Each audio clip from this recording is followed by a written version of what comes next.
Episode 3423। केंद्र पत्थर तैयार हो हाय गया। ध्रुव के बारे में तारंगी देवी को जितनी भी जानकारी मिली थी उससे वो बहुत पहले ही समझ चुकी थी कि वो जज्बातों और इंसानियत की कदर करने वाला योद्धा था।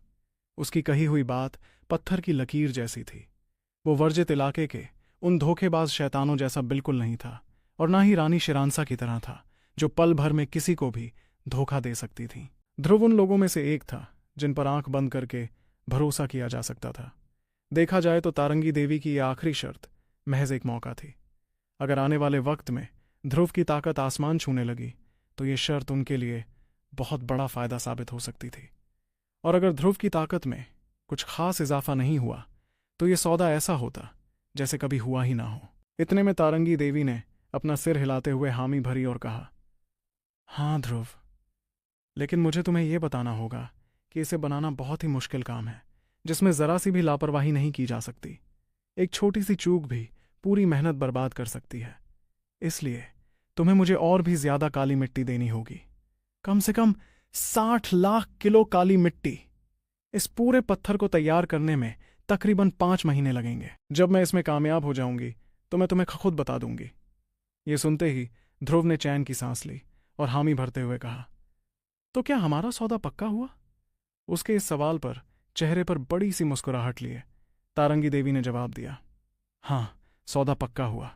उन्हें यकीन था कि पैनाग्र के साथ विनाश सेना का हिस्सा रहने वाला ये जांबाज योद्धा ध्रुव अपना कीमती वक्त देने के लायक था। आखिरकार दोनों के बीच बातचीत पूरी हो गई। ध्रुव के पास असल में पहले से ही 60 लाख किलो काली मिट्टी थी, इसलिए उसने वो मिट्टी और 12 तरह के सभी कीमती सामान वहीं छोड़ दिए और उस फटे हुए कागज को लेकर उस ग्रह से निकल पड़ा। कुछ ही देर में आयाम और वक्त की सुरंग को चीरते हुए आगे बढ़ रहे जहाज के किनारे पर खड़ा ध्रुव बड़ा खुश दिख रहा था।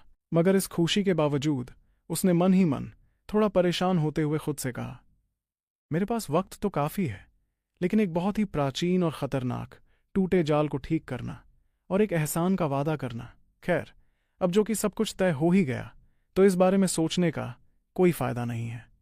इतना सोचते ही ध्रुव के चेहरे पर एक प्यारी सी मुस्कुराहट आ गई। पूर्वज ज्वालेंद्र के एहसान का बदला चुकाने के लिए उसे ये सब करने में रत्ती भर भी हिचकिचाहट नहीं हुई थी। वो आसमान की तरफ देखते हुए खुशी से बड़बड़ाने लगा, देखा जाए तो मेरी किस्मत अच्छी है कि मैं इस काम में कामयाब हो गया। तारंगी देवी ने मेरी मदद करने के लिए हाँ कह दिया। भले ही उन्होंने कुछ शर्तें रखी हैं, लेकिन उनका इस तरह से मुझे अपनाना सच में बहुत बड़ी बात है। देखा जाए तो देवों की दुनिया में जिंदगियां यूं ही बीतती जाती थीं। अपनी रोजमर्रा की जिंदगी जीते हुए ध्रुव देखने लगा कि कैसे कुछ महीने पलक झपकते ही बीत गए थे। फिर एक दिन जब ध्रुव काली धुंध के सागर के अपने महल में ट्रेनिंग में लगा हुआ था, तभी कर्म के जरिए एक आवाज सीधे उसके कानों में पड़ी, ध्रुव, मैं सूर्य लोक का केंद्र पत्थर बनाने में कामयाब हुई हूं। वो आवाज थी तारंगी देवी की, जिसे सुनते ही ध्रुव के चेहरे पर सुकून और खुशी दिखाई देने लगी, जिसके साथ उसने कहा, चलो अच्छा है, आखिरकार ये काम पूरा हुआ। इतना कहते ही वो बिना किसी देरी के अकेले ही काली धुंध के सागर से निकल पड़ा। वो अपने जहाज में बैठकर तारंगी ग्रह की ओर तेजी से आगे बढ़ने लगा। कुछ ही पलों में जहाज ने एक लंबा सफर तय किया और वो अपनी मंजिल पर पहुंच गया। इस बार रास्ते में उसे रोकने के लिए कोई भी रुकावट या खतरा नहीं आया, बल्कि जाल की आत्मा, जो एक सफेद कपड़े पहने बूढ़े आदमी के रूप में थी, उसने खुद आगे बढ़कर ध्रुव को तारंगी देवी तक पहुंचाया। वहां पहुंचकर ध्रुव ने देखा कि तारंगी देवी हमेशा की तरह अपने बर्फ जैसे सफेद लिबास में थीं। वो नंगे पैर झील के किनारे बैठी हुई थीं और उनके पैर बड़ी ही बेफिक्री से पानी में छपछपा रहे थे। इस दौरान झील के पानी को निहारते हुए तारंगी देवी ने अपनी शांत आवाज में कहा, यह पानी देखने में भले ही कितना भी मामूली लगे, लेकिन इस पूरे ब्रह्मांड के हर जीव और हर चीज के लिए यह सबसे जरूरी है। इसके बिना कोई भी जिंदा नहीं रह सकता। और अगर किसी हथियार या चीज को बनाना हो तो पानी की ताकत सबसे ज्यादा अहम होती है। उनकी इस बात पर ध्रुव ने मुस्कुराते हुए हामी भरी और कहा, चीजें बनाने की कला में तो आपका कोई जवाब ही नहीं है देवी। अगर हम सारे सरताजों को भी मिला लें तब भी आप तीसरी सबसे बेहतर तो आराम से मानी जाएंगी। अपनी तारीफ सुनकर तारंगी देवी धीरे से खड़ी हो गईं और नर्म घास पर कदम रखते हुए ध्रुव की तरफ आने लगीं। चलते चलते उन्होंने हल्के से मुस्कुराते हुए जवाब दिया, तुम्हारे गुरु के सामने मैं कुछ भी नहीं हूं ध्रुव। महाराजा सच में इस पूरे युग के लिए किसी चमत्कार से कम नहीं है। वैसे चमत्कार तो तुम भी हो। मुझे लगा था कि जितने वक्त में मैं ये सूर्य लोक का केंद्र पत्थर तैयार कर रही थी, उतने वक्त में तुम अपनी शक्तियां बढ़ाकर एक अकाल देव बन चुके होगे। उनकी उम्मीद भरी बातों पर ध्रुव ने अपना सिर हिलाते हुए कहा, अपनी शक्तियों को बढ़ाना इतना भी आसान कहाँ है। अभी तक मैंने सिर्फ 9 अलग अलग देवतारों को ही समझा है, और मैं उन सबको मिलाकर दुनिया की विधि में ढालना चाहता हूं। लेकिन इस सब में अभी भी एक आखिरी और सबसे जरूरी कदम बाकी है जो मुझे पूरा करना है। उसे थोड़ा मायूस देखकर तारंगी देवी ने भरोसा जताते हुए कहा, मुझे तुम्हारी समझदारी पर पूरा यकीन है ध्रुव, तुम जल्द ही वो भी हासिल कर लोगे। इतना कहते ही उन्होंने अपना हाथ घुमाया और पलक झपकते ही उनके हाथ में एक चमचमाता हुआ काला पत्थर दिखाई देने लगा। वो पत्थर बस एक नाखून के बराबर था और देखने में एकदम आम लग रहा था, लेकिन उस पत्थर को देखते ही ध्रुव की आंखों में एक अजीब सी चमक आ गई। वो साफ महसूस कर सकता था कि उस सूर्यलोक के केंद्र पत्थर के आसपास की दुनिया की विधि और रहस्यमयी शक्तियां कैसे बदल रही थीं। उस पत्थर ने पानी की ताकत को पीछे धकेल दिया था और वहां की गर्मी भी अचानक से बहुत बढ़ गई थी।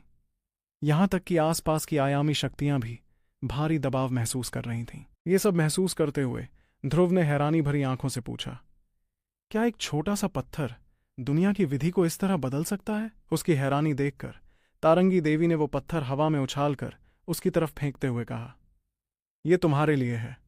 पिछले कुछ महीनों में मेरी कोई खास ख्वाहिश नहीं रही है, इसलिए मुझे इसे बनाने में कोई परेशानी नहीं हुई। हवा में उड़ते पत्थर को फुर्ती से पकड़ते हुए ध्रुव ने खुशी से अपना सिर झुकाकर कहा, मैं आपकी इस मेहनत और मदद की बहुत इज्जत करता हूं। उस पत्थर को हाथ में लेते ही ध्रुव को हल्की सी गर्माहट महसूस हुई, लेकिन जैसे ही उसने अपनी सूर्यनाद शक्तियां उसके अंदर भेजने की कोशिश की तो उसे उस सूर्यलोक के केंद्र पत्थर के अंदर छिपी खौफनाक ताकत का अंदाजा हुआ। उसकी सूर्यनाद शक्तियां उस पत्थर को छूते ही राख बनकर गायब हो गईं। इस बात ने ध्रुव को एक पल के लिए डरा तो दिया था, लेकिन उसे यह अजीब बिल्कुल नहीं लगा। वो जानता था कि भले ही उसने सूर्यनाद कला की आखिरी हद तक ट्रेनिंग कर ली थी, लेकिन फिर भी अगर कोई सरताज भी सूर्यलोक की सबसे गहरी जगह यानी सूर्यलोक के केंद्र में चला जाए तो वो भी जलकर राख हो जाएगा। नाखून के बराबर इस छोटे से पत्थर में बहुत कम शक्तियां थीं, लेकिन फिर भी ये सूर्यनाद शक्तियों को पल भर में भस्म कर सकता था। उस छोटे से पत्थर को घूरते हुए ध्रुव ने मन ही मन सोचा, अपने आसपास की दुनिया की विधि पर ऐसा असर डालना सच में किसी करिश्मे से कम नहीं है। ध्रुव को इतना तो समझ आ गया था कि इस पत्थर की बनावट के पीछे कोई बहुत बड़ा राज छिपा था, लेकिन वो उसे पूरी तरह महसूस नहीं कर पा रहा था। जैसे ही शक्तियों का कोई भी हिस्सा उस पत्थर से टकराता, वो तुरंत जलकर खत्म हो जाता। जब वो खुद इसे नहीं समझ पा रहा था तो उसने अंदाजा लगा लिया कि शायद किसी सरताज के भी इस रहस्य को सुलझाने में पसीने छूट जाएंगे। तभी तारंगी देवी की मीठी हंसी गूंजी और उन्होंने मजाकिया अंदाज में कहा, याद रखना ध्रुव, तुमने मुझे एक वादा किया है, उसे भूल मत जाना। इस पर ध्रुव ने पूरे यकीन के साथ जवाब दिया, ये तो लाजमी है तारंगी देवी, मैं अपना वादा कभी नहीं भूलूंगा। और वाकई उसका वो वादा किसी 1000 अनोखे खजानों से भी ज्यादा कीमती था। इसके बाद तारंगी देवी ने थोड़ा गंभीर होते हुए उसे बताया, वैसे मैंने अपने रक्षकों के अलावा किसी को भी इस बारे में कानो कान खबर नहीं होने दी है कि मैं तुम्हारे लिए सूर्यलोक का केंद्र पत्थर तैयार कर रही हूं, और मेरे रक्षकों में इतनी हिम्मत नहीं है कि वो ये बात बाहर फैलाएं, इसलिए ये बात अभी भी एक राज ही है। मगर जिस तरह से तुम पागलों की तरह कीमती चीजें इकट्ठा कर रहे हो, मुझे लगता है कि देवों की दुनिया और वर्जित इलाके के कई शक्तिशाली लोग इस बात का अंदाजा लगा ही लेंगे, इसलिए तुम थोड़ा संभल कर रहना। उनकी चेतावनी सुनकर ध्रुव ने शुक्रिया अदा करते हुए कहा, मुझे आगाह करने के लिए आपका बहुत बहुत शुक्रिया। सच तो ये था कि ध्रुव को खुद के लिए किसी खतरे से डर नहीं लगता था, लेकिन पूर्वज ज्वालेंद्र उसके मुकाबले काफी कमजोर थे। इसी बात की फिक्र कर ध्रुव ने विदा लेते हुए कहा, अगर आपकी इजाजत हो तो अब मैं चलता हूं। वहीं उसे जाते हुए देखकर तारंगी देवी ने उम्मीद भरी आवाज में कहा, मुझे पूरी उम्मीद है कि जब हम अगली बार मिलेंगे तब तक तुम अपनी शक्तियां बढ़ाकर अगले मुकाम पर पहुंच चुके होगे। मैं सच में उस दिन का बेसब्री से इंतजार कर रही हूं जब तुम एक शिखर देव बन जाओगे, वरना तुम्हारा वो वादा मेरे किसी खास काम नहीं आएगा। उनकी बात पर ध्रुव जोर से हंसा और खुशी से भरते हुए बोला, मैं भी यही दुआ करता हूं कि सब कुछ आपकी मर्जी के मुताबिक ही हो। देखा जाए तो तारंगी देवी खुद एक शिखर देव थीं और सभी शिखर देवों के बीच चीजें बनाने में सबसे बेहतरीन मानी जाती थीं।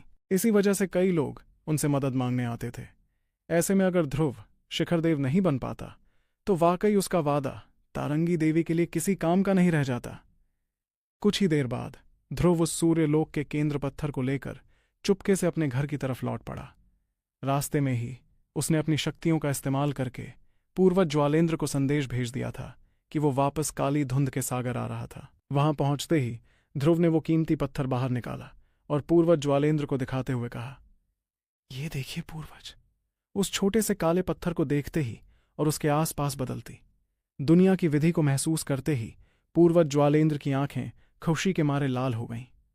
वो इस वक्त इतने ज्यादा खुश थे कि उनके पूरे शरीर में एक हल्की सी कंपकंपी दौड़ गई। ये सूर्यलोक का केंद्र पत्थर आसपास के माहौल और शक्तियों को काबू कर सकता था। इसकी मदद से पूर्वज ज्वालेंद्र पर पड़ने वाला खतरनाक असर काफी कम हो जाता, जिससे वो सूर्यलोक में सूर्य पत्थर की परत तक आसानी से पहुंच सकते थे। एक बार वहां पहुंचने के बाद उनकी शक्तियों के बढ़ने और कामयाब होने की उम्मीद कई गुना ज्यादा हो जाती। फिर तो वो अपनी पूरी जिंदगी में बिना किसी रुकावट के अपना सत्य मार्ग खोज सकते थे और एक शिखर देव भी बन सकते थे। अगर ये पत्थर नहीं होता तो उनकी जिंदगी में उम्मीद की कोई किरण नहीं बचती। इतने लंबे वक्त तक जिंदा रहने के बावजूद उन्हें अपनी जिंदगी एकदम फीकी और बेमतलब लगती। यही वजह थी कि पूर्वज ज्वालेंद्र ने ध्रुव से मदद मांगी थी। अपनी कांपती हुई आवाज को संभालते हुए पूर्वज ज्वालेंद्र ने कहा, ध्रुव, तुम्हारा बहुत बहुत शुक्रिया। सच में मैं तुम्हारा यह एहसान कभी नहीं भूलूंगा।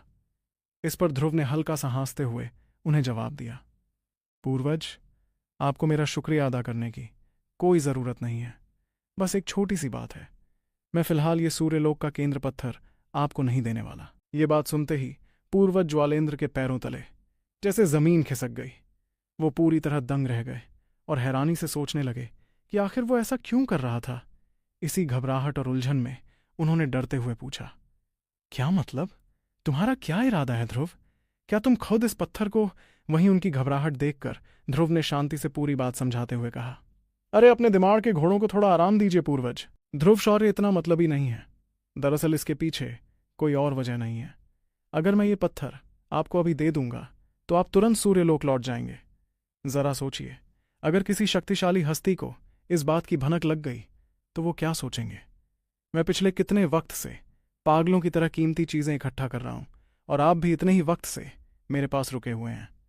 अब अगर आप अचानक सूर्यलोक वापस जाने का फैसला करते हैं, ऊपर से इसमें वो वक्त भी जोड़ लिया जाए जिसमें तारंगी देवी ने ये पत्थर तैयार किया है, तो कोई भी समझदार योद्धा आसानी से समझ जाएगा कि आखिर चल क्या रहा है।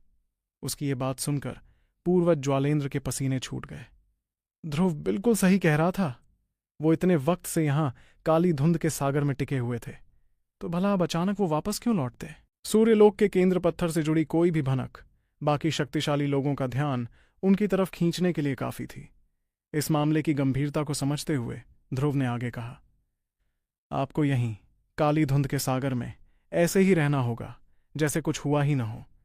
वैसे भी आपका असली शरीर तो सूर्यलोक में ही है ना। मैं खुद जाकर ये सूर्यलोक का केंद्र पत्थर वहां पहुंचाऊंगा। और तो और मैंने वहां रुककर अपनी ट्रेनिंग करने का भी मन बना लिया है। इससे दो फायदे होंगे। पहला, जो लोग हमारे खिलाफ साजिश रच रहे होंगे उन्हें लगेगा कि मुझे अपनी ट्रेनिंग के लिए इस पत्थर की जरूरत थी। और दूसरा, अगर किसी ने सच में हम पर हमला करने की कोशिश की तो मैं वहां आपकी मदद के लिए मौजूद रहूंगा। ध्रुव की इस समझदारी ने पूर्वज ज्वालेंद्र को अंदर तक सुकून दे दिया। फिर उन्होंने राहत की सांस लेते हुए हामी भरी और कहा, तुम बिल्कुल सही कह रहे हो ध्रुव। वैसे भी शक्तिशाली लोग कभी सपने में भी नहीं सोचेंगे कि तुम इतना कीमती सूर्यलोक का केंद्र पत्थर मुझे दे दोगे। इस पर ध्रुव ने उनके कंधे पर हाथ रखते हुए कहा, मैं जानता हूं कि आप इस वक्त बहुत घबराए हुए हैं पूर्वज, इसलिए मैं कल ही सूर्यलोक के लिए रवाना हो जाऊंगा। क्या होगा जब ध्रुव पहुंचेगा सूर्यलोक? और क्या कोई शक्तिशाली हस्ती उससे केंद्र पत्थर हासिल करने की फिराक में है? एपिसोड 3424 ध्रुव शौर्य सूर्यलोक में है। अगली सुबह ध्रुव सूर्यलोक जाने के लिए तैयार हो गया।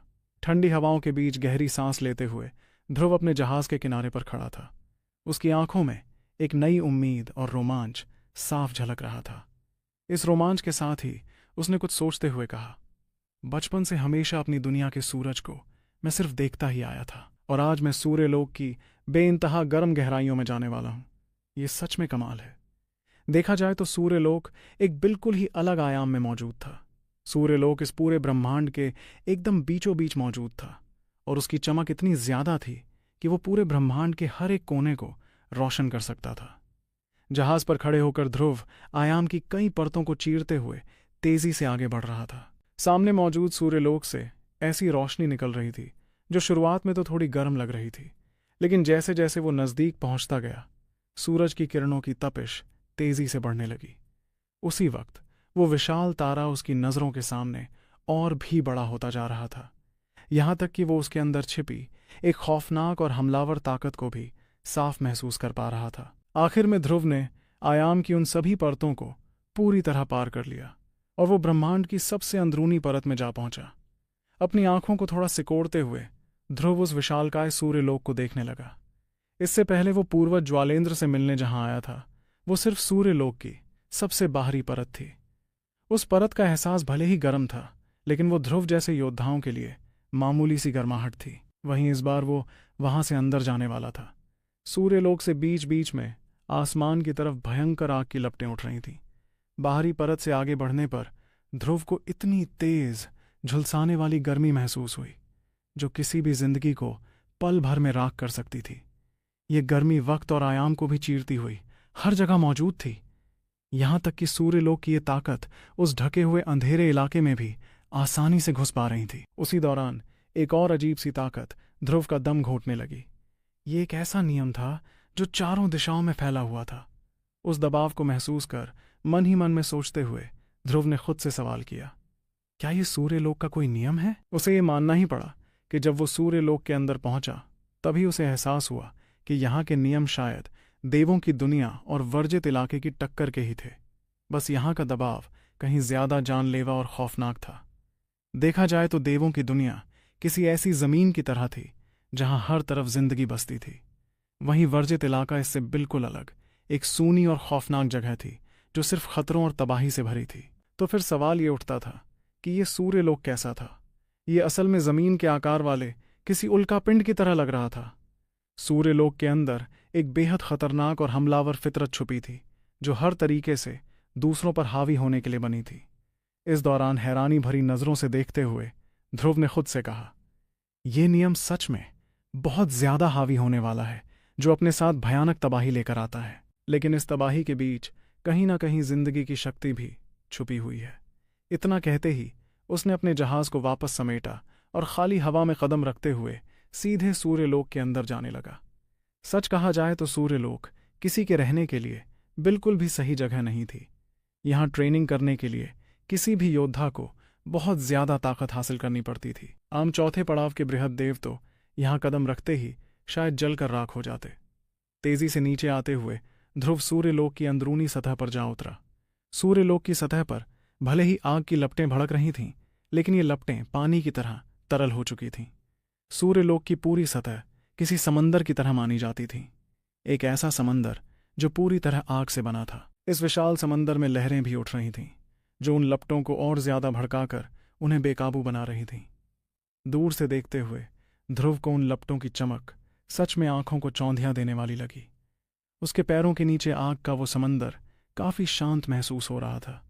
वो अलग बात थी कि वो पानी की सतह धीरे धीरे बह रही थी। थोड़ी दूरी पर ऐसे ही उफनती हुई लहरों के कुछ और इलाके भी दिखाई दे रहे थे। तभी दूर से उड़ते हुए एक साया पास आया और उसने आवाज दी, ध्रुव! वो कोई और नहीं बल्कि पूर्वज ज्वालेंद्र थे।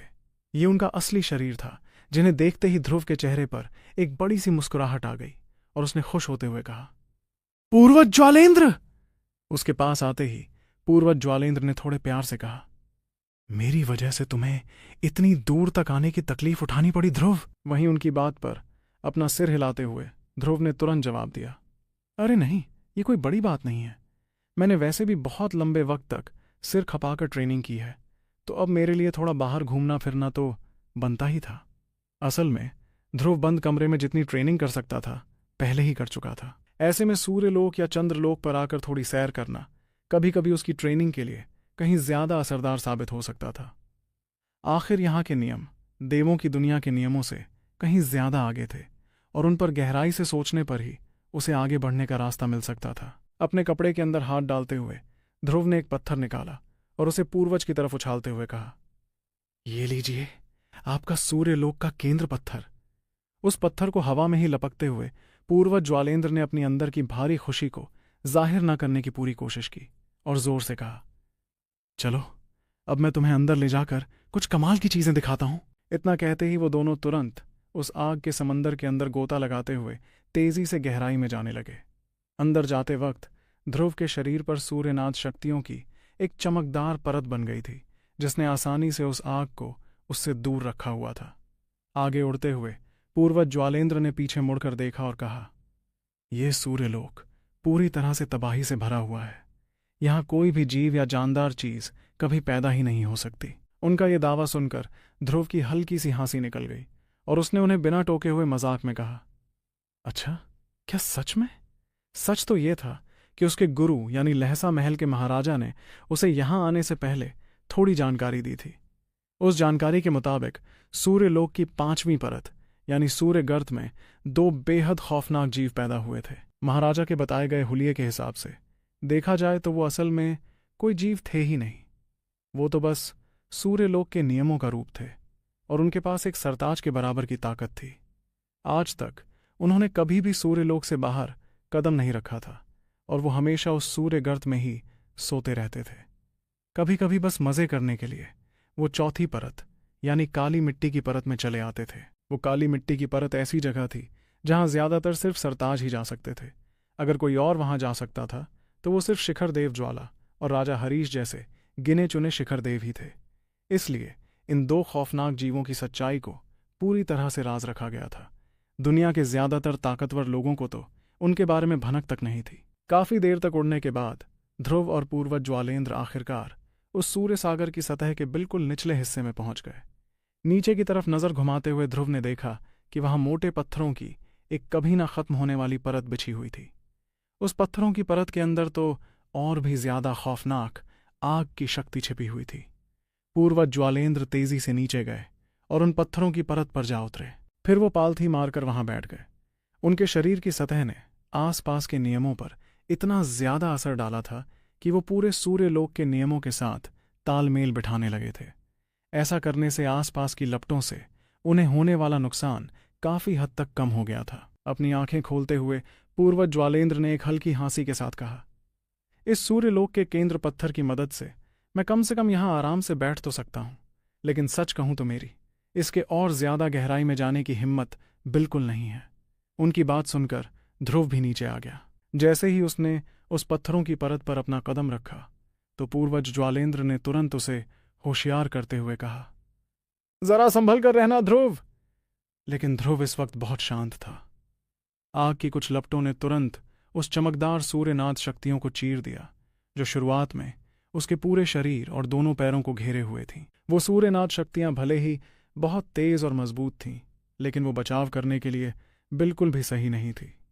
तभी अचानक ध्रुव के शरीर पर अपने आप ही काले रंग के कवच की एक परत दिखाई देने लगी, जिसने आसानी से आग की उन लपटों को रोक दिया। ये आग की लपटें उसके लिए तो किसी मजाक जैसी थीं। ध्रुव की रहस्यमयी चरम तबाही कला का कवच इतना ज्यादा मजबूत था कि वो टूटने से पहले सफेद सम्राट जैसे योद्धा के जोरदार हमले को भी झेल सकता था। बड़े से बड़े और ताकतवर शिखर देव भी सफेद सम्राट के हमले को सीधे अपने ऊपर झेलने की हिम्मत नहीं कर पाते थे। इससे कोई भी समझ सकता था कि विनाश सेना के एक सिपाही के तौर पर ध्रुव का शरीर और उसका बचाव कितना ज्यादा ताकतवर था। सिर्फ अपने बचाव के भरोसे ही वो किसी भी ऊंचे दर्जे के शिखर देव से बिल्कुल भी कमजोर नहीं था। उस सतह पर चलते वक्त ध्रुव ने खुद से फुसफुसाते हुए कहा, यह जगह सच में बिल्कुल ही अलग है। उसी पल वो सूरज के नियम से कुदरत में हो रहे बदलावों को साफ महसूस कर पा रहा था। कुछ बेहद गहरे झटकों की वजह से ध्रुव के दिल की धड़कन अचानक तेज हो गई और वो होश खोने लगा। रहस्यों से भरे उस ताकतवर और हावी होने वाले नियम ने ध्रुव को पूरी तरह से लपेट लिया था। ध्रुव ने कुछ पल के लिए उस एहसास को बड़े ही ध्यान से महसूस किया और फिर अचानक अपनी आंखें खोल लीं। उसे होश में आते देख पूर्वज ज्वालेंद्र ने जोर से हंसते हुए पूछा, क्यों? कैसा लगा? है ना, बिल्कुल हैरान कर देने वाला। अगर मैं इसकी ताकत के बस एक छोटे से हिस्से को भी समझ लूं तो मेरे लिए खुद का सत्य मार्ग खोलना पूरी तरह से मुमकिन हो जाएगा।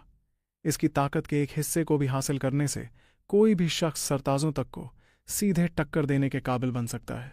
उनकी बात से इत्तेफाक रखते हुए ध्रुव ने हामी भरते हुए कहा, यह सच में बहुत ही कमाल की चीज है।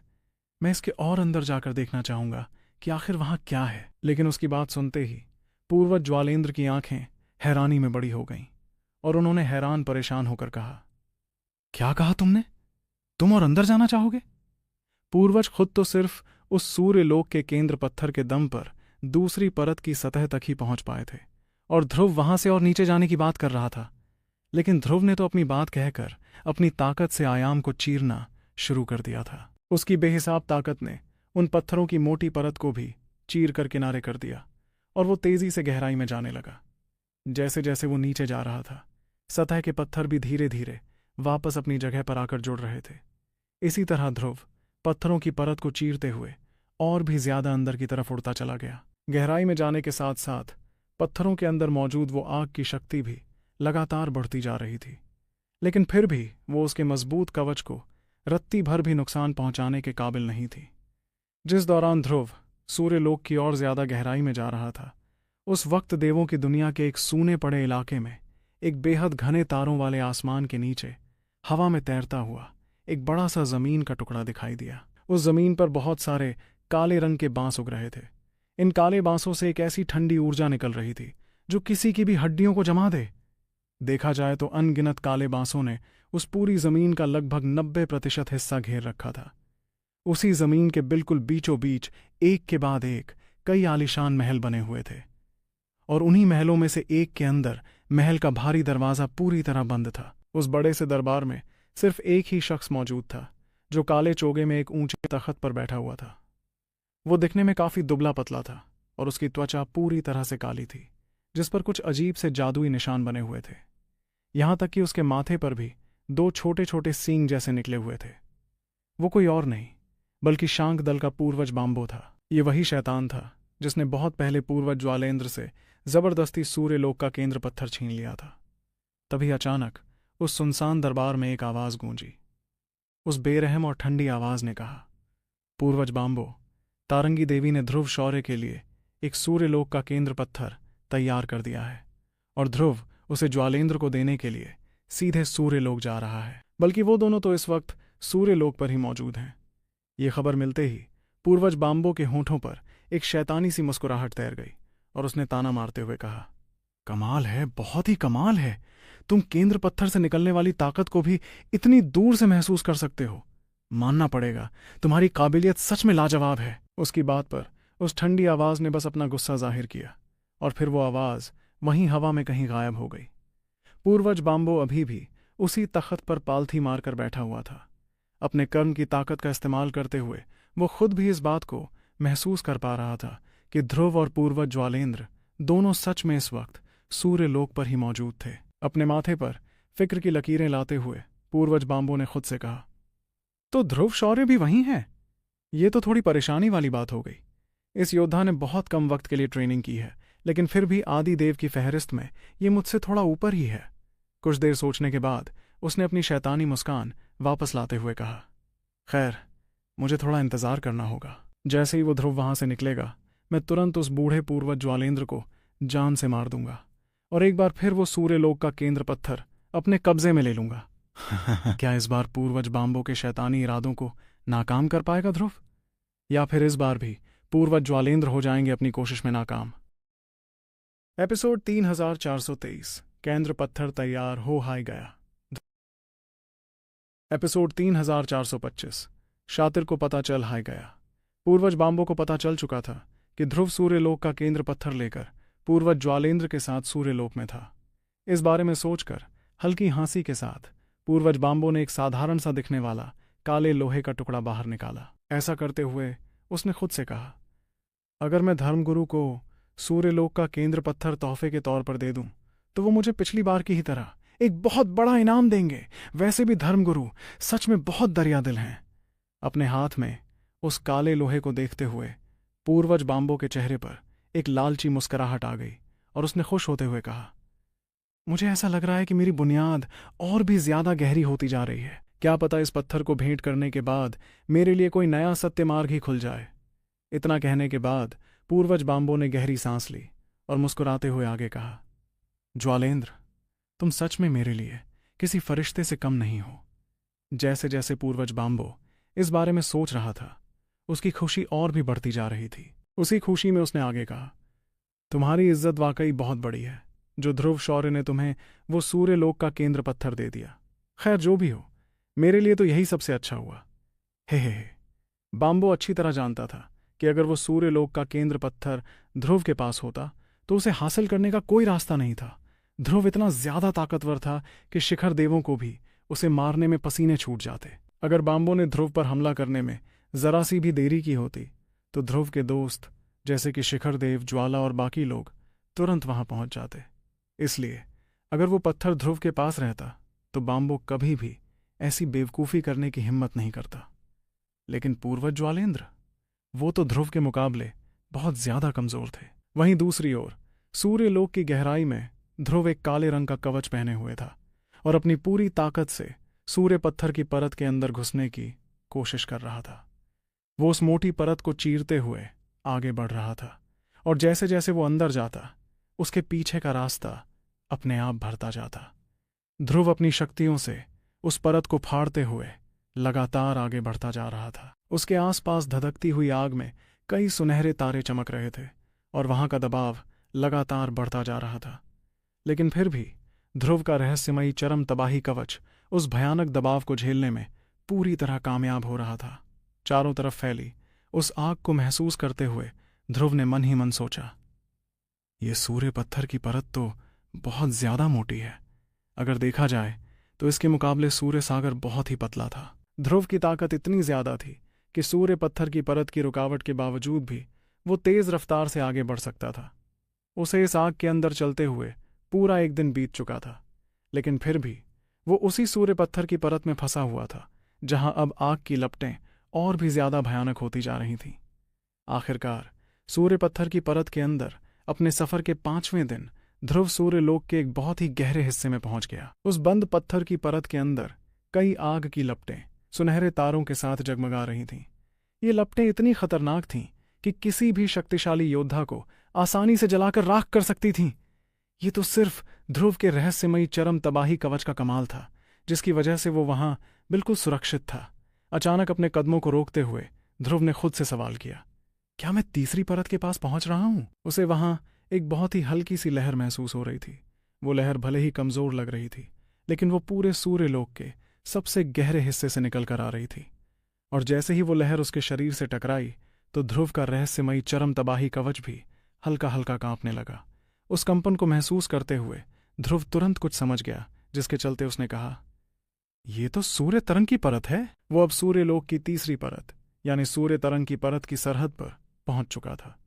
आमतौर पर सबसे ताकतवर शिखर देव बिना किसी खतरे के इस सूर्य तरंग की परत तक पहुंच सकते थे, लेकिन जो कमजोर शिखर देव होते थे वो इस सूर्य तरंग को बिल्कुल बर्दाश्त नहीं कर पाते, बल्कि वो जलकर राख हो जाते और उनका वजूद ही मिट जाता। वैसे कुछ गिने चुने शिखर देव ऐसे भी थे, जैसे कि शिखर देव ज्वाला और राजा हरीश, जो इस सूर्य तरंग की परत को पार करके सीधे काली मिट्टी की परत में घुस सकते थे। मगर काली मिट्टी की परत एक ऐसी जगह थी जहां जाने के बारे में ध्रुव सपने में भी नहीं सोच सकता था। तब एक गहरी आह भरते हुए ध्रुव ने अपना सफर आगे जारी रखा। जैसे जैसे वो गहराई में जा रहा था, उसे दिखा कि सूर्य तरंग की परत में अभी भी पिघले हुए पत्थर मौजूद थे, और जितना अंदर वो जाता सूर्य तरंगों की ताकत उतनी ही ज्यादा बढ़ती जाती। गहराई में जाने पर वो तरंगें और भी ज्यादा खतरनाक हो गई थीं, जिस वजह से ध्रुव का कवच अब लगातार कांप रहा था। फिर भी वो कवच तरंगों के हमलों को सहने में पूरी तरह कामयाब था। तभी ध्रुव ने थोड़ी हैरानी के साथ आसपास देखते हुए खुद से कहा, यहां के पिघले हुए पत्थर तो मुलायम होते जा रहे हैं। देखा जाए तो सूर्यलोक का वो पिघला हुआ पत्थर असल में कोई पत्थर नहीं था, वो तो आग के जमने के बाद बनी हुई एक ठोस चीज थी। लेकिन अब सूर्य तरंगों की मार पड़ने पर वो ठोस हिस्सा जितना अंदर था उतना ही मुलायम होता जा रहा था। अपने रहस्यमयी चरम तबाही कवच के भरोसे ध्रुव और भी ज्यादा गहराई में बढ़ता गया। उसे सूर्यलोक के बारे में जानने में काफी दिलचस्पी हो रही थी, इसलिए उसने आगे बढ़ने का फैसला किया। लेकिन धीरे धीरे उसने देखा कि सूर्य तरंग के लगातार हमलों की वजह से उसके रहस्यमयी चरम तबाही कवच पर छोटी छोटी दरारें पड़ने लगी थीं। दरारें देखते ही ध्रुव ने बिना कोई वक्त बर्बाद किए तुरंत अपने शरीर की शक्तियों से उन दरारों को भरना शुरू कर दिया। वो जानता था कि जब तक उसका कवच इन हमलों से खुद को ठीक कर सकता था, तब तक वो आगे बढ़ता रहता। उसके आसपास के पिघले पत्थर अब इतने मुलायम हो गए थे, मानो वो कोई मुलायम मिट्टी हो। आसपास की उस मुलायम मिट्टी को देखकर ध्रुव ने मन ही मन सोचा, अरे वाह, इस मुलायम मिट्टी का मतलब है कि मैं थोड़ी ही देर में काली मिट्टी की परत तक पहुंचने वाला हूं। वो मुलायम मिट्टी सुनहरे रंग की थी, जिसमें बीच बीच में कुछ काले रंग के हिस्से भी नजर आ रहे थे। उस मुलायम मिट्टी के बीच धधकने वाली आग भी बिल्कुल शुद्ध सुनहरे रंग की थी। वहां के सुनहरे तारे इस तरह चमक रहे थे कि वो ध्रुव के काले कवच को थोड़ा बहुत नुकसान पहुंचा सकते थे। लेकिन अगर तुलना की जाए तो सूर्य तरंग की ताकत उन सुनहरे तारों से कहीं ज्यादा खतरनाक थी। उसी वक्त अपने कदम रोकते हुए ध्रुव ने खुद से कहा, मगर लगता है मैं अपनी मौजूदा ताकत के हिसाब से अपनी आखिरी हद तक पहुंच गया हूं। उसके चारों तरफ फैली वो सुनहरी मुलायम मिट्टी बीच बीच में निकलने वाली आग के साथ बह रही थी। एक बहुत ही खौफनाक तरंग बार बार उस पूरे बड़े इलाके में फैल जाती थी, और हर बार जब वो टकराती तो ध्रुव के कवच पर गहरी दरारें आ जाती। पर ध्रुव वहां सिर्फ खड़ा नहीं था, बल्कि वो अपनी ट्रेनिंग करते हुए सूर्यलोक के नियमों को समझने की पूरी कोशिश कर रहा था। फिर अपनी आंखें बंद करते हुए वो गहरी सोच में डूब गया।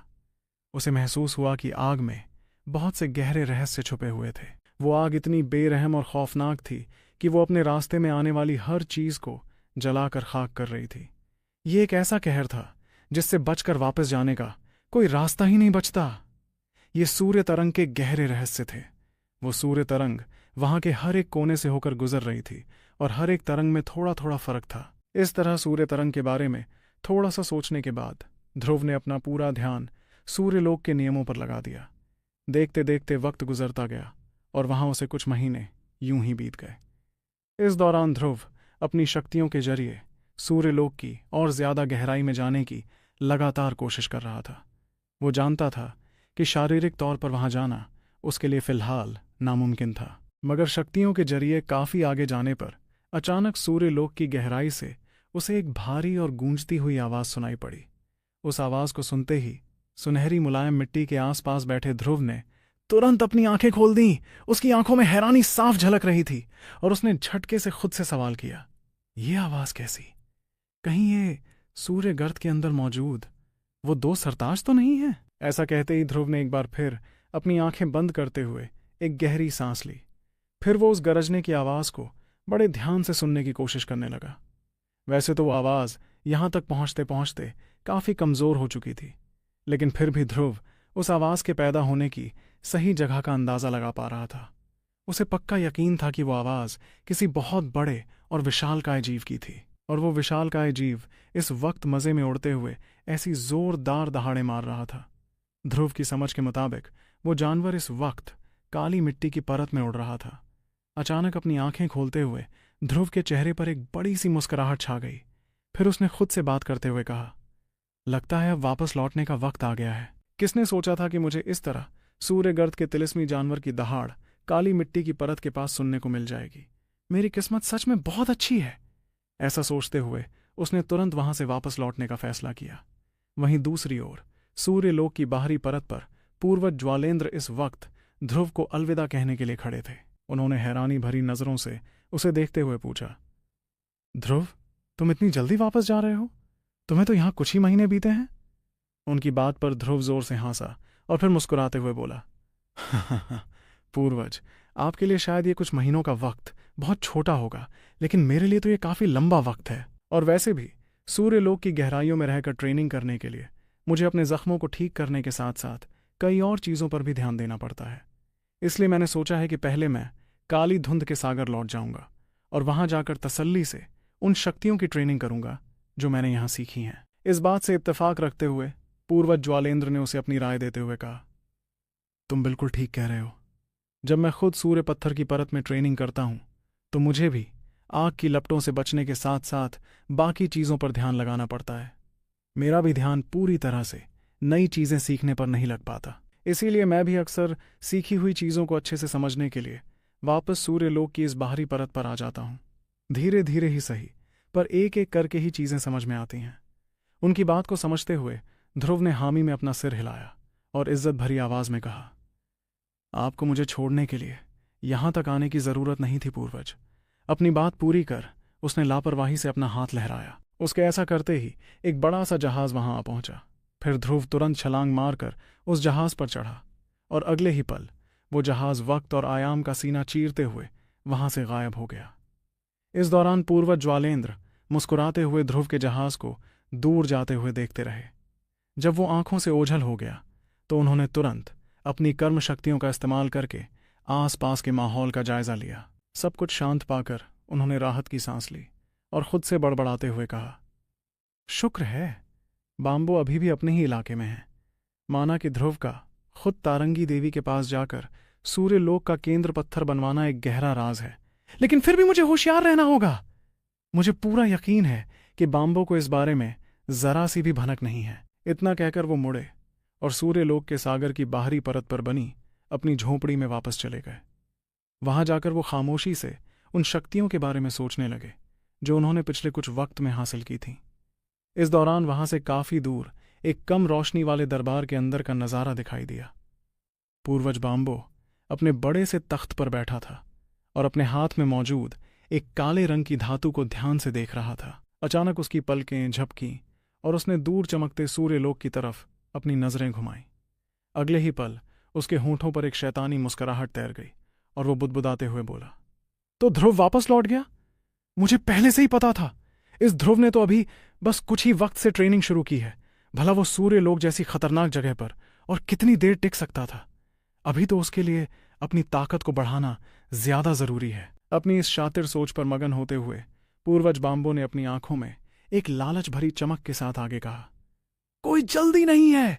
मैं कुछ दिन और इंतजार करूंगा और फिर चुपके से जाकर उस ज्वालेंद्र को हमेशा के लिए खत्म कर दूंगा। उसके बाद वो सूर्यलोक का केंद्र पत्थर सिर्फ और सिर्फ मेरा होगा। इतना बड़ा इनाम, मजा ही आ जाएगा। धीरे धीरे वक्त गुजरा और काली धुंध के सागर का नजारा सामने आया। ध्रुव वापस अपने शाही महल में लौट चुका था।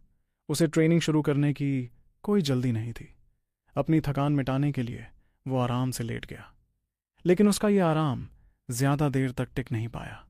अचानक किसी ने जोर से उसके कमरे का दरवाजा खोला, जिसे देखकर ध्रुव के चेहरे का रंग ही उड़ गया। वो हड़बड़ाता हुआ शख्स कोई और नहीं बल्कि पूर्वज ज्वालेंद्र का एक अवतार था, जो काफी लंबे वक्त से ध्रुव के पास ही रह रहा था। पूर्वज ज्वालेंद्र के इस अवतार का चेहरा इस वक्त खौफ और घबराहट से पीला पड़ा हुआ था। उन्होंने हाँफते हुए ध्रुव से मदद की गुहार लगाई और कहा, ध्रुव, तुम्हें मेरी मदद करनी ही होगी। वो कमबख्त बाम्बो एक बार फिर सूर्यलोक पहुंच गया है। मामला समझते ही ध्रुव के चेहरे पर भी परेशानी साफ नजर आने लगी। फिर उसने गुस्से से अपने दांत पीसते हुए कहा, मैं समझ गया कि वो वहां क्यों पहुंचा होगा। उस पूर्वज बाम्बो की इतनी हिम्मत कि उसने फिर से ये हरकत की। पिछली बार तो मैं नहीं था, मगर इस बार वो नहीं बचेगा। उधर सूर्यलोक की बाहरी परत पर एक अलग ही कोहराम मचा हुआ था। पूर्वज ज्वालेंद्र अपनी लकड़ी की झोंपड़ी से भागते हुए दूर खड़े काले चोगे वाले एक पतले आदमी को गुस्से से घूर रहे थे। उस पतले आदमी की त्वचा काली थी और उसके चेहरे पर अजीब से निशान बने हुए थे। वो आदमी एक खौफनाक और शैतानी हंसी के साथ पूर्वज ज्वालेंद्र को देखते हुए बोला, ज्वालेंद्र, देख, मैं एक बार फिर तुझसे मिलने चला आया। उसकी इस घटिया हंसी को देखकर पूर्वज ज्वालेंद्र ने आग बबूला होते हुए चिल्लाकर पूछा, तू यहां किस लिए आया है बाम्बो? भले ही अंदर से वो बुरी तरह घबराए हुए थे, लेकिन उन्हें इस बात का पक्का यकीन था कि उनके पास सूर्यलोक का केंद्र पत्थर मौजूद था और ये राज किसी को पता नहीं हो सकता था। लेकिन उनके इस यकीन को बुरी तरह से चकनाचूर करते हुए पूर्वज बाम्बो ने एक अजीब सी हंसी के साथ जवाब दिया, जाहिर सी बात है मेरे दोस्त, मैं उस सूर्यलोक के केंद्र पत्थर के लिए आया हूं जो इस वक्त तेरे पास है। अच्छा यही होगा कि तू चुपचाप वो पत्थर मेरे हवाले कर दे, वरना तू तो मुझे जानता ही है, मैं तुझे मार कर वो पत्थर खुद छीन लूंगा। पिछली बार सिर्फ तेरा अवतार मारा गया था, मगर इस बार तेरा ये असली शरीर मारा जाएगा।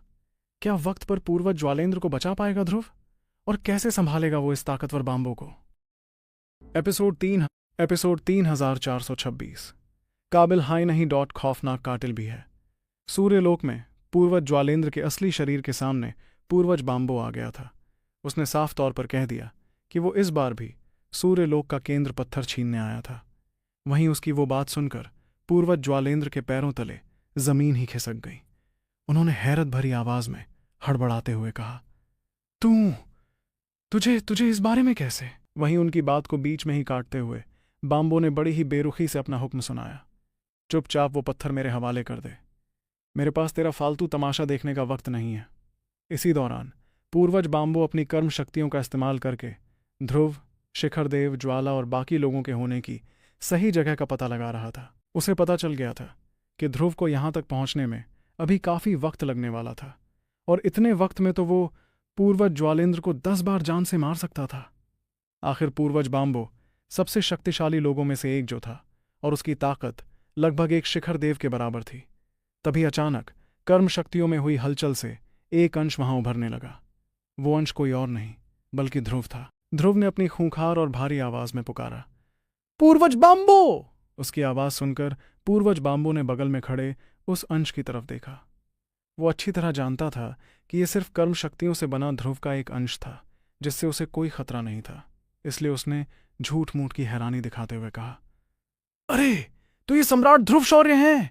कहिए, क्या कोई खास काम आ पड़ा है? उसके इस मजाक पर ध्रुव अपने गुस्से को काबू करने की नाकाम कोशिश कर रहा था। असल में वो लाचार था, क्योंकि वो वक्त रहते वहां पहुंच नहीं सकता था। इसलिए उसने अपनी मुट्ठियां भींचते हुए कहा, पूर्वज बाम्बो, क्या तुम्हें नहीं लगता कि तुम अपनी हदों को पार कर रहे हो? इस पर पूर्वज बाम्बो ने एक तंज भरी मुस्कान के साथ मजाक उड़ाते हुए जवाब दिया, हदें? कौन सी हदें? क्या ये इस ब्रह्मांड का उसूल नहीं है कि ताकतवर हमेशा कमजोर को अपना शिकार बनाता है? ध्रुव साफ महसूस कर पा रहा था कि ये पूर्वज बाम्बो उससे जरा भी खौफ नहीं खा रहा था। ध्रुव के चेहरे के भाव तेजी से बदलने लगे। उसे समझ आ गया था कि पूर्वज बाम्बो को उसकी इज्जत या रुतबे से कोई फर्क नहीं पड़ने वाला था। उसने गहरी सांस छोड़ते हुए अपना पैंतरा बदला और कहा, पूर्वज बाम्बो, वो सूर्यलोक का केंद्र पत्थर मैंने खुद अपने हाथों से पूर्वज ज्वालेंद्र को उधार दिया है। वो मेरी चीज है! तुम मेरी चीज को छीनने की जुर्रत कैसे कर सकते हो? इस बात पर पूर्वज बाम्बो ने शैतानी हंसी हंसते हुए पलटवार किया, तेरी चीज छीनने की जुर्रत? तो क्या हुआ अगर मैंने तेरी चीज छीन ली? सम्राट ध्रुव, जरा अपनी हैसियत और उम्र देख। हमारी ताकतें लगभग एक बराबर हैं, फिर तू मेरे सामने इतना गुरूर दिखाने की कोशिश क्यों कर रहा है? पास ही खड़े पूर्वज ज्वालेंद्र से अब ये सब बर्दाश्त नहीं हो रहा था। उन्होंने पूरी ताकत से गरजते हुए पूर्वज बाम्बो को फटकारा, तूने एक बार पहले ही मुझसे मेरी चीज छीनी है, और अब तू दोबारा मुझे लूटने की कोशिश कर रहा है? उनकी फटकार का पूर्वज बाम्बो पर कोई असर नहीं हुआ। उसने बड़ी ही बेरुखी और मजाक उड़ाने वाले अंदाज में कहा, हाँ तो? किसने कहा था तुझे इतना कमजोर होने के लिए? उसकी इस बात ने पूर्वज ज्वालेंद्र के गुस्से को 7वें आसमान पर पहुंचा दिया। गुस्से के मारे उनका चेहरा टमाटर की तरह लाल हो गया। इसके बाद पूर्वज बाम्बो ने सीधे ध्रुव की आंखों में देखते हुए उसे नीचा दिखाने की कोशिश में कहा, ध्रुव शौर्य, दुनिया के वो आम ताकतवर लोग भले ही तेरी इज्जत करते होंगे, लेकिन मेरे सामने तेरी क्या औकात है? तू महज एक कल का आया लड़का है जिसके पास कुछ महाकलाओं का सहारा है। तू आज भी सिर्फ एक चौथे पड़ाव का बृहद देव ही तो है। तेरा अंश तो क्या, अगर तेरा असली शरीर भी यहां होता तो भी मैं तुझसे जरा भी नहीं डरता। इतना कहकर वो पूर्वज ज्वालेंद्र की तरफ पलटा और बोला, खैर, मुझे तुम दोनों के साथ बहस करने में कोई दिलचस्पी नहीं है ज्वालेंद्र, क्योंकि तू खुद अपनी मर्जी से वो पत्थर मुझे नहीं दे रहा है। इसलिए अब मुझे ही तुझे हमेशा के लिए मौत की नींद सुलाना पड़ेगा। मौत का फरमान सुनते ही पूर्वज ज्वालेंद्र का गुस्सा और डर दोनों एक साथ बाहर आ गए। पूर्वज बाम्बो, तू तू बहुत बड़ी गलती कर रहा है। गुस्सा अपनी जगह था, लेकिन अंदर ही अंदर वो लाचारी और बेबसी महसूस कर रहे थे। वो अच्छी तरह जानते थे कि उन दोनों की ताकतों के बीच एक बहुत बड़ा फासला था। वो किसी भी कीमत पर वहां से बचकर नहीं भाग सकते थे। अगर बात आमने सामने की लड़ाई की आई तो पूर्वज बाम्बो पल भर में उनके चीथड़े उड़ा सकता था। वहीं हालात को बिगड़ता देख ध्रुव ने फौरन बीच बचाव करते हुए कड़क आवाज में कहा, पूर्वज बाम्बो, तुमने इससे पहले पूर्वज ज्वालेंद्र से जो कुछ भी छीना है, हमें अब उससे कोई लेना देना नहीं है, लेकिन इस बार तुम्हें अपनी हद में रहना होगा। इससे पहले कि ये मामला कभी ठीक ना किया जा सके। अभी रुक जाओ बाम्बो। ध्रुव की ये परेशानी जायज थी। वादे के मुताबिक अगर वो उस टूटे हुए कागज के टुकड़े पर बने जाल को ठीक नहीं कर पाया तो उसे वो सूर्यलोक का केंद्र पत्थर वापस तारंगी देवी को लौटाना होगा। अगर कोई और उस पत्थर को छीन लेगा तो वो भला अपना वादा कैसे पूरा कर पाएगा। वहीं उसकी धमकी सुनकर पूर्वज बाम्बो ने हंसते हुए अपना विशाल हाथ आगे बढ़ाकर कहा, रुक जाऊं? हाँ हाँ हाँ हाँ, चल हट। उसका वो विशाल दायां हाथ आसमान से गिरती किसी आफत की तरह लग रहा था। देखते ही देखते उसकी हर एक उंगली काले रंग के बांस में बदल गई। उन 5 काले बांसों से बेहिसाब खौफनाक और जानलेवा शक्तियां बाहर निकल रही थीं।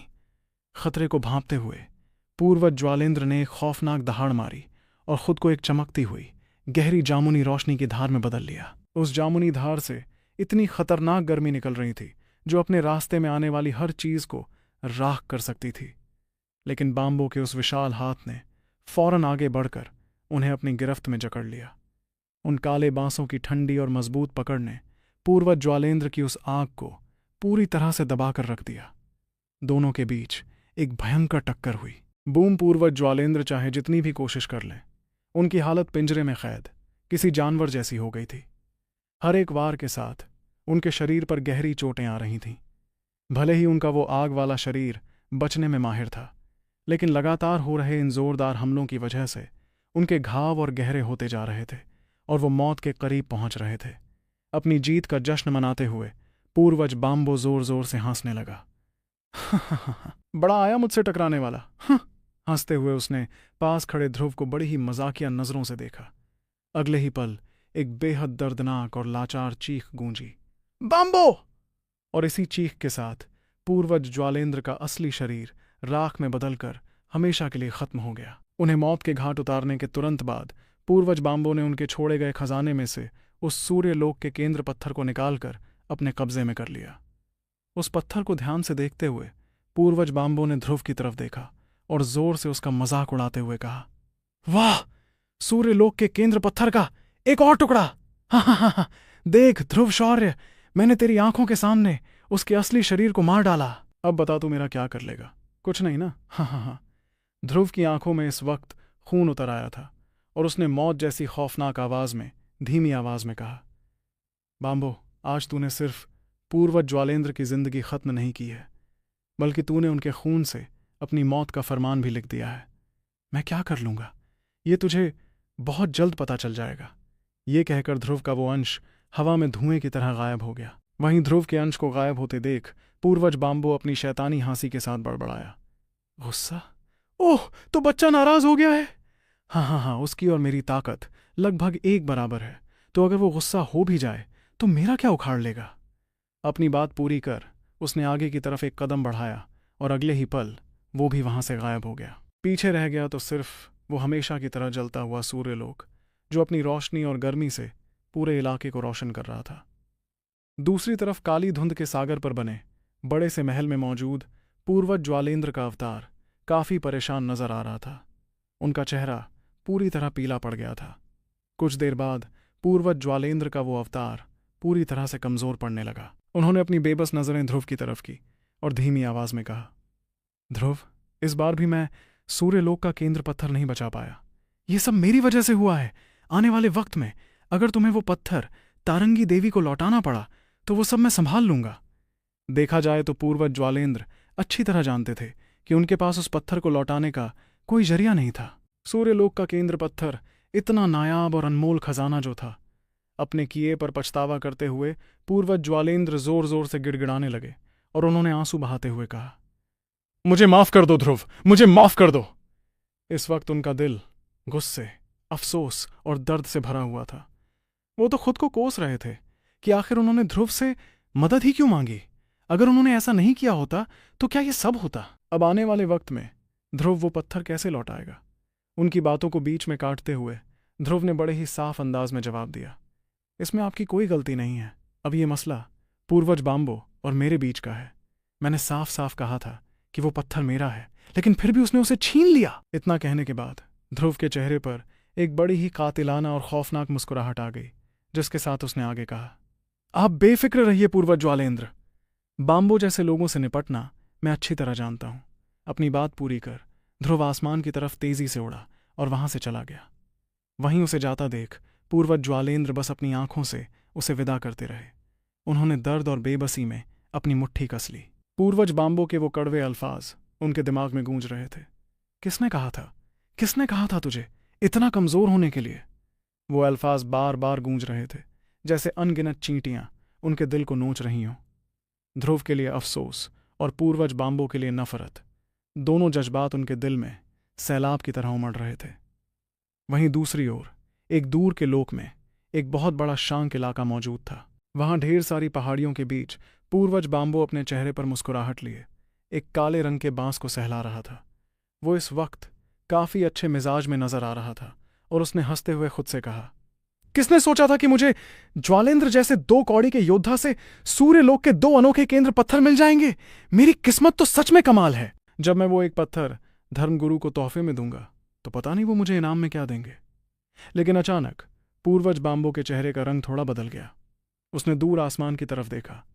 उसकी नजरें दूर तक देख सकती थीं और उसने देखा कि शांक इलाके के बाहर मौजूद तारों भरे आसमान में एक आयामी सुरंग फटकर खुली थी। उस सुरंग से एक योद्धा धीरे धीरे बाहर निकल कर आया, जिसके शरीर से खूंखार जानलेवा शक्तियां निकलकर पूरी दुनिया में फैल रही थीं।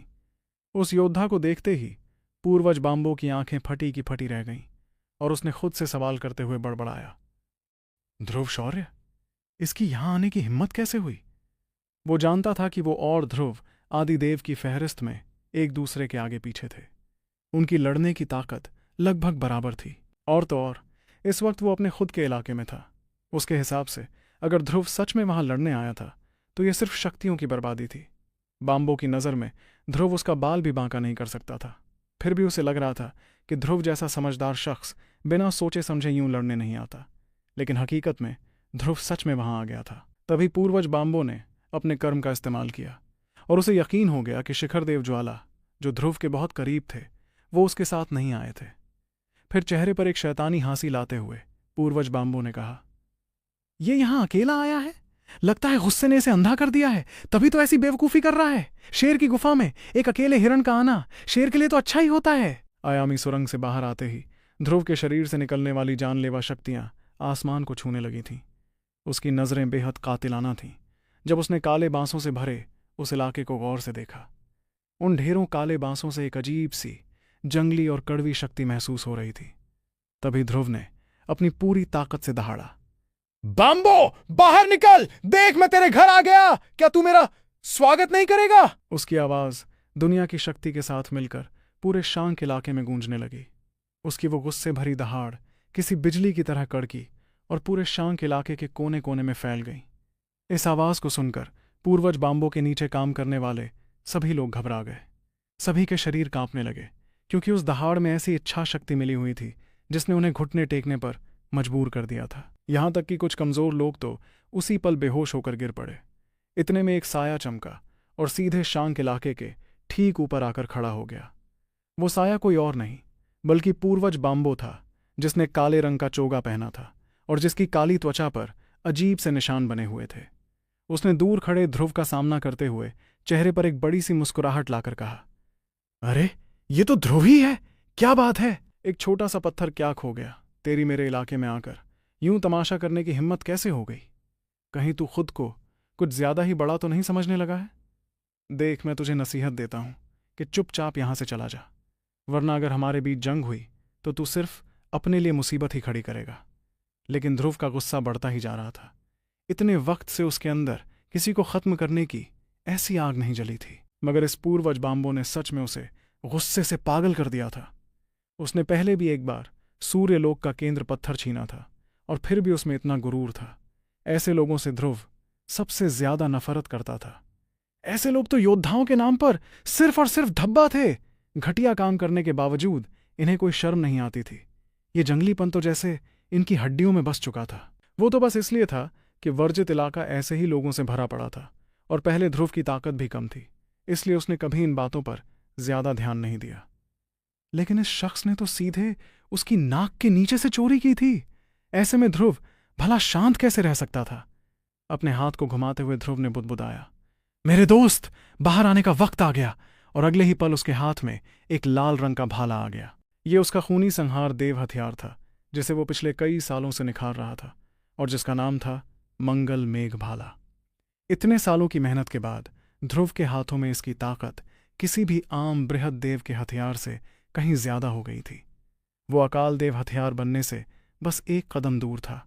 ध्रुव की आंखों में खून उतर आया था और उसने गुस्से से दांत पीसते हुए कहा, इतने साल हो गए, अब दोबारा खून खराबा शुरू करने का वक्त आ गया है। आज तेरे जरिए मैं ये खबर सभी तक पहुंचा दूंगा कि ध्रुव शौर्य सिर्फ काबिल ही नहीं, बहुत खौफनाक कातिल भी है। क्या होने वाला है ध्रुव और पूर्वज बाम्बो के इस जानलेवा मुकाबले का अंजाम, और कैसे अपनी ताकत का रुतबा कायम कर पाएगा ध्रुव।